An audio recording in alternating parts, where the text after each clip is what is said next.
I've been asked to talk about my views on the immigration debate and immigration broadly. And as a socialist, I am very pro immigration. I think the economic argument is clear. I think most immigrants work really hard, they contribute a lot, they add to the cultural value, they add to the coffers, they give in more than they take out on average. When you're an immigrant, you usually have to pay more for the NHS. They bring skills that are much needed: carers, nurses, fruit pickers, vegetable pickers. I think there's a massive benefit overall for the economy. They make up one fifth of the workforce. And I think if we took them away, objectively, we would be economically worse off. So the economic argument, I think, for me is pretty unequivocal. We benefit, and actually, we need more. And there's a real contradiction in terms of the immigration debate on what people want. Because overall, there's been polling that people want less immigration while simultaneously wanting more of certain immigrations, more doctors, more carers, more nurses. So you can't have it both ways. We need to decide as a nation, do we want less or do we want more? But at the moment, people are being told you want less, whilst actually on the ground, they want more carers. We've got an aging population and we've got a shortfall of 152,000 carers. Who are going to fill those gaps? It's hard work, it's underpaid. And fair enough, if 152,000 people who are anti immigration want to step up, great, great, fill those gaps. Do you want to do fruit picking and vegetable picking? Great if you do, step on up. But they don't. That's my problem. There's a deep hypocrisy here. So economically, I think it's great. My main position on immigration is the freedom argument. I think people should have the freedom to live wherever they want. I think I would like that freedom, and I do have that freedom. I could pretty much live wherever I want across the world, developed country. There's a few countries I couldn't live in, but I could even live in China if I wanted to. I don't want to, but if I wanted to, I could. And I think it's a very human and natural thing to move around the planet. When we left Africa about 14 to 16,000 years ago, we started exploring the world. And we, you know, I think that was a natural process. It took us a while. It took us about 200,000 years. But once we become, more curious, we kind of went up to Europe, Asia, now the Americas. And I think it's as natural as trade. I really do think that it's an inevitable thing. We've been trading as humans for thousands of years, at least 5,000 years. And I think that civilization, it's just a natural element of civilization that people move around. I don't believe in ethno states. I don't believe that this country is for that people, that country. Historically, it's just not ended well. Look at Israel. Look at Germany in 1930s. Look at North Korea. Look at Japan. They have deep issues based on trying to keep a ethnic homogeneity. I just don't like it. I just think people should have, again, it's the freedom argument. So that's my main reason. There are downsides to immigration, like anything. There's going to be some potential downsides. Obviously, we need to build more housing. It does have an impact on infrastructure, and we need to be honest about that. But in the context of the last 14 years of not financing the infrastructure, austerity kind of killing 300,000 people, Labour should have been radical and be like, act like we've been in a time of war. Like, we need a new deal to rebuild the country. We need to invest heavily in the country, build houses, build schools, build hospitals. We were promised new hospitals. We didn't get them. We were lied to. And just rebuild the country. And that will cost money. But that needs to come from the people at the top who've got all the money. We need to tax the wealthy to rebuild the country. And with housing, we literally have not been building houses over the last decade. It was massive throughout the 70s, 80s, and then just kind of since Thatcher sold off all the housing, we've just not been building houses. And we've got plenty of space. There's a misconception that, oh, we're full. We're heavily built up. Estimates between 1 and 6% of the land have been built on. Half the land's farmland. We've got 2,500 golf courses, which makes up 8% of the world's golf courses on our island. I'm sorry, they've got to go. They need to be houses. We need to build houses. We need houses. And there's a few reasons for this. In 2019, a book was published called The Uninhabitable Earth, and it talked about climate change. And it outlined the data that some of the most impacted places on climate change will be America, primarily, India, Asia, China, Pakistan. These are going to be some of the most and Africa, hit by climate change. And it's predicted by 2050 that 1 billion people will be displaced due to climate change over the coming decades. And we need to be planning seriously for what's going to happen, because the problem is we're having an immigration debate, but it's very short-termism. We need to be looking at the long term in terms of the caring crisis, aging population, the fact that people aren't having children, and that's a natural consequence of a developed country. At a certain point when you're developed, it just kind of plateaus. So we need people to come in and have children. But also, we need to think about how climate change is going to impact the planet. And it's a deep irony, but we started the Industrial Revolution about 250 years ago. But as a tiny island, we will be one of the least and last impacted by climate change. So that means essentially we're going to become a refuge for the people who are deeply impacted by climate change. People don't want to talk about this. They don't want to talk about what's going to be happening in the decades. We just like to bury our hands in the sand and go, climate change, it's just going to affect other people. But once it starts impacting on people like America, which it already is, the California forest fires, flooding, tornadoes, hurricanes, and people in Asia, Africa, we're going to have to start doing something about it and take it seriously. At the moment, there's a project to kind of undermine climate science, and it's made it difficult to actually address the coming changes of demographics in the coming decades. We need to take this seriously, but we're not. So there's that element. Also, again, I think and this is the big one that people talk about, is cultural assimilation. People who don't integrate. And there will always be a certain population who don't integrate or struggle or choose just like, I'm not going to speak the language.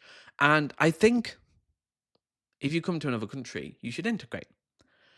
The problem with this is that the UK aren't great. When we go, expats, we're not called immigrants, we're called expats. It's a real hypocrisy. It's a double standard for us. So we'll move to Spain. We won't learn the language. We'll have, and I don't think this is a problem per se, actually. We'll have our kind of English pubs and our fry-ups, and I don't think that's a problem. I think when people move about, I think they're allowed to bring their culture. I think that's fine. I think it's okay for us, actually. People go, they're ruining, and there is an argument for that, but I think people are allowed to bring their culture. But I think they should learn the language. How many people, I'd like to see the data on this. I think it would be pretty depressing. How many people who move to Spain or France actually learn the language and integrate into the culture? Exactly. So there is a double standard there, which I think is that something we don't talk about the immigration debate. Like we need to integrate, and the integration debate, it's a two-way traffic. If you want someone to integrate, you don't just say, "Oh, you have to integrate." It's a relationship, and it is a difficult one because if they've come from Eritrea, Afghanistan, Iran, a war-torn, poverty-stricken, patriarchal, pretty like you could argue what people would say backward values in terms of like how they treat women, homosexuals. We need to teach them that we have certain values. And it is the big problem with cultural integration is it takes time. And people just assume that if you don't do it overnight, that, oh, we've got problems and that everything we have in terms of problems as a society is like because of these people. And that's my big worry with the immigration debate. Like there's questions to be had. There's always going to be questions to have. Like with any social problem, there's going to be pros and there's going to be cons. But people on the right, they don't talk about how actually it is necessary in many ways. Again, aging population, demographic changes in terms of climate change, people aren't having children, just how dead our economy is and how we need these people for our economy and just the freedom of movement argument. Because that's the thing, like people want freedom of movement for themselves, but not other people. They want to be able to go around, and we can. And I think we should extend that to other people. So, from the cultural integration, which again, it just does take time. It may take 10 years, 20 years time. And people don't want to hear that. And I understand it. I understand they go, well, crime is going up. And with any population, like our own population, our native population, there's crime. And if you're coming from a war-torn country and you face trauma and poverty and some of the worst conditions, I mean, you've seen war. Maybe you've got PTSD. Maybe you've seen some of the worst things that ever could happen to a person. You've seen like the darkest stuff. Do we treat them people like humans and give them care, or do we just say we don't want those kind of people here? And that's the question we have to ask ourselves. Like, do we have a duty of care? And the big thing with immigration is that it's all conflated. Like asylum seekers, refugees, immigrants, illegal immigrants are all conflated, and it's a messy where they and that's not by accident, by the way. The media likes to like even so-called liberal media talks about illegal immigrants like coming over on small boats. I'm sorry, it's not illegal to come over on a small boat. There's a reason why they're not arrested at Dover and then just put into prison. They come over and then they're taken to a processing center or a hotel and they await their processing.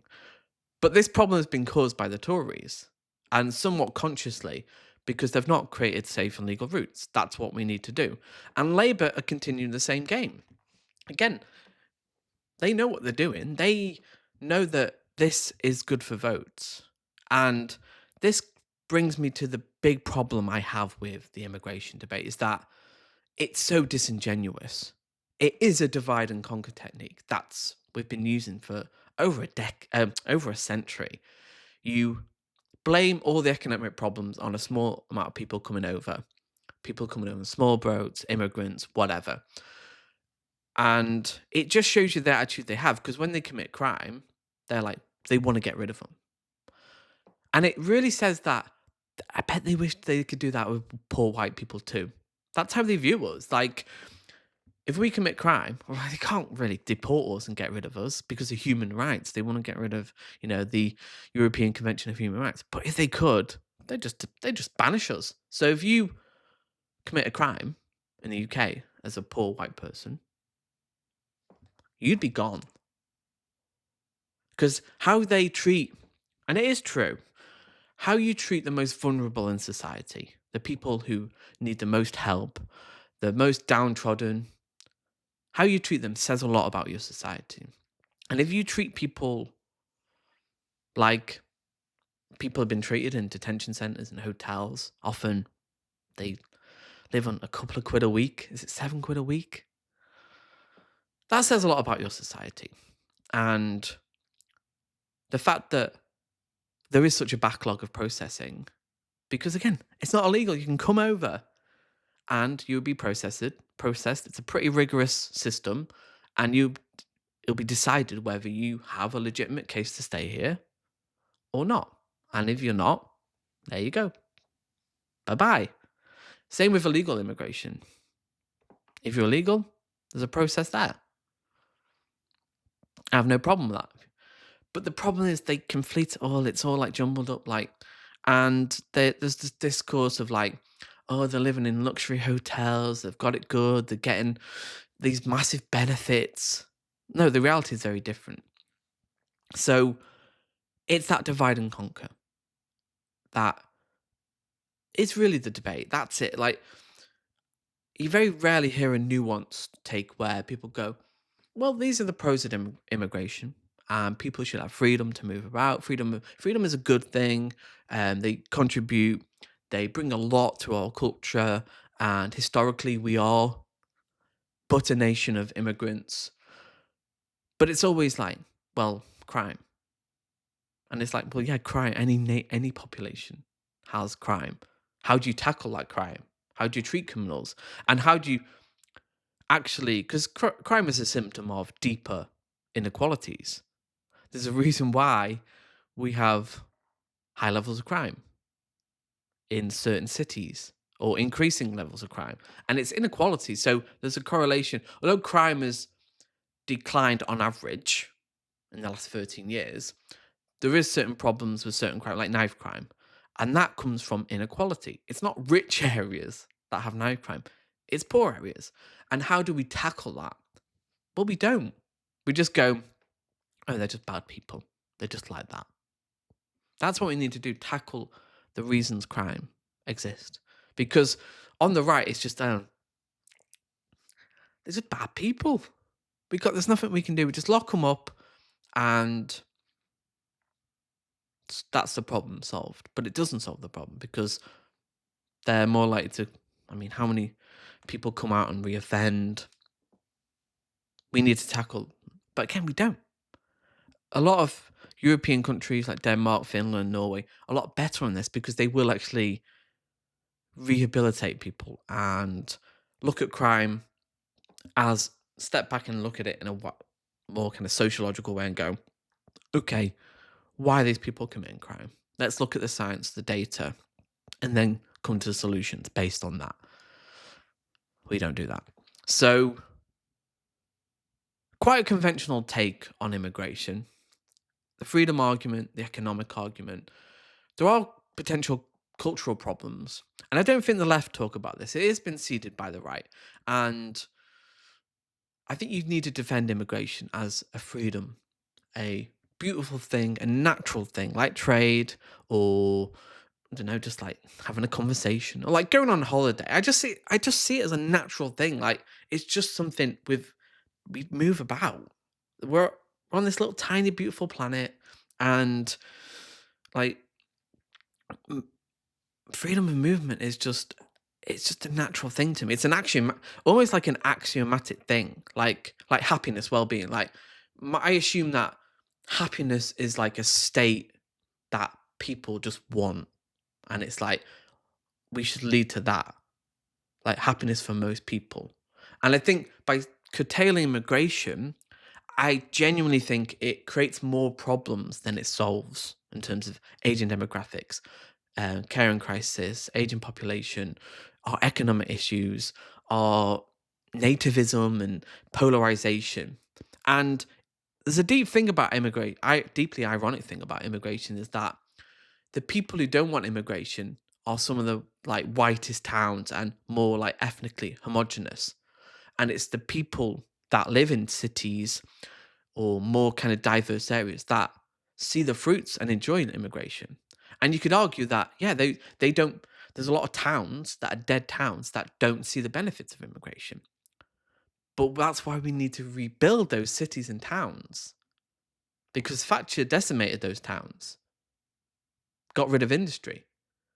And we need to have a serious vision of like, what is Britain in the 21st century? What do we make? What is our place in the world? Because that's what the Brexit argument's been about. That's what a lot of it's like, what do we do? Like, who are we? Like, what do we offer the world? And we don't have that conversation. It's just about immigration. Like, oh, our country would be better if immigrants weren't here. That's simply not true. It's not that simple. I wish it was. I wish life was simple. Like, if you could just be like, get rid of immigrants, and life would just immediately there'd be like milk and honey running down the streets. Kids would be smiling again. Like, depression rates would just go down, and like everyone would just be happy. That's not going to happen. And Nigel Farage knows that. When he talks about it, he knows what he's doing. He's an intelligent guy. He knows that because let's say, and I'll end on this, it's a long video. Let's say that we reduced immigration to net zero. So the same amount of people come in as leaves. Would they stop talking about immigration? Well, maybe. Maybe. They didn't stop talking about it in the 80s and 90s when it was in the tens of thousands. So they wouldn't talk about it. Stop talking about it. And if they did, they'd just talk about another enemy. It's another scapegoat. So they'd be like, well, who then can we scapegoat for all society's problems? That isn't the wealthy and the powerful. Well, who would it be? They would just focus in on the Muslims that are here, or transes, or woke, or some culture war. And like the culture war, it's just a distraction from the real economic issues that face this country. The fact that Labour aren't challenging the status quo, they don't want to challenge financial capital, they don't want to challenge the neoliberal system that got us to the point where outside of London, our economy is comparable to Mississippi, the poorest state in America. They don't want to address that. They just want to talk about immigration because it divides us. It divides working class populations. And it's working. And they're winning on this. Across the world, America, we've got the elections. Well, by the time this video comes out, we'll know who pretty much won the election in Germany on the 23rd, the Sunday.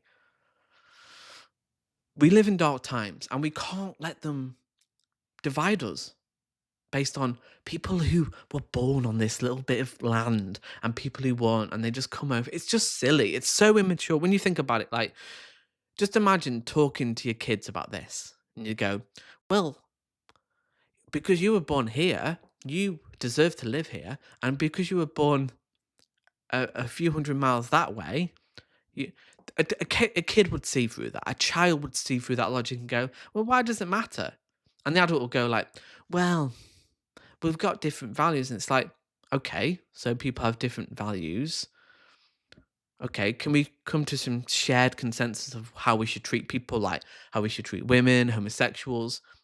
But the irony is, a lot of these people who are anti-immigration don't like trans people, don't really hold liberal values, often hold illiberal values on feminism and environmentalism, whereas that's the dominant ideology in our country.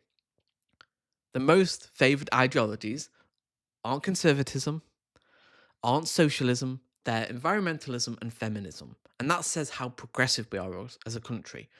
And most people do favour immigration.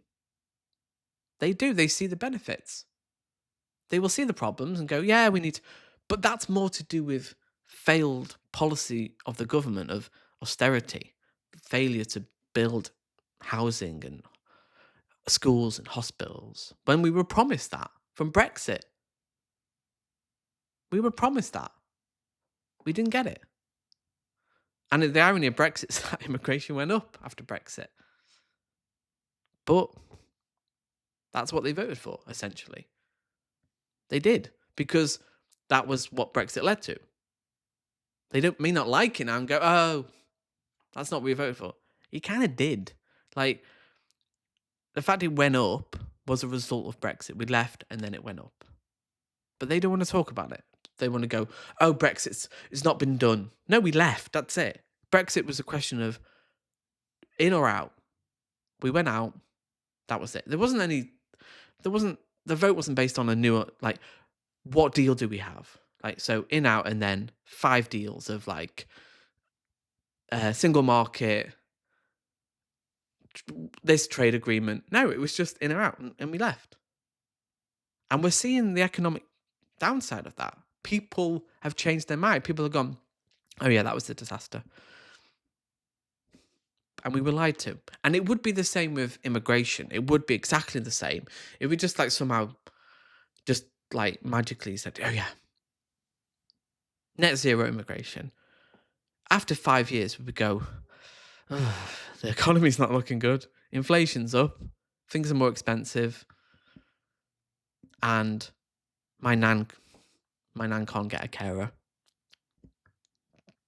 The population, people aren't having kids. Climate change. We've become more isolationist. People don't want to trade with us. People don't want to invest in the country. So many problems. But let's just talk about immigrants and how they're all evil and just scapegoat them as a group that, you know, cause all the problems. But we need to look at the top. Will we do that soon? I think we will wake up. I think we'll wake up and go, actually, we've been duped here. We've been had. I think a lot of people have seen that in America, like, fell for it again. Like Brexit, like, you really fell for it. We were telling you that Brexit would not benefit you. It didn't. It's made us worse off economically. It's increased immigration. And then this debate, I like that's the thing. History is going to vindicate us.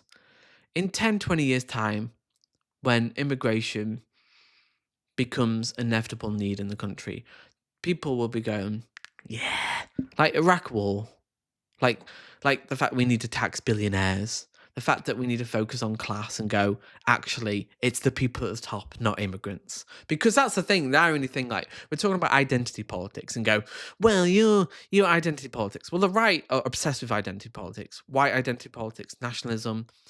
They're all Christians. They're all, they'll talk about men's issues, but they don't want to talk about feminism. I mean, sorry, that's identity politics. And also, class is a form of identity politics, but it's the one that brings the workers together against the people who own all the wealth, have all the money, and want us fighting amongst each other. That's what it's about. That's all it's about. But you can't tell people that. They go, oh, no, it's not. It's not. Nigel Farage cares about me. Trump cares about me, cares about the working class. They care about the working class. Where is your evidence for that? Apart from them saying it, where is the evidence for that?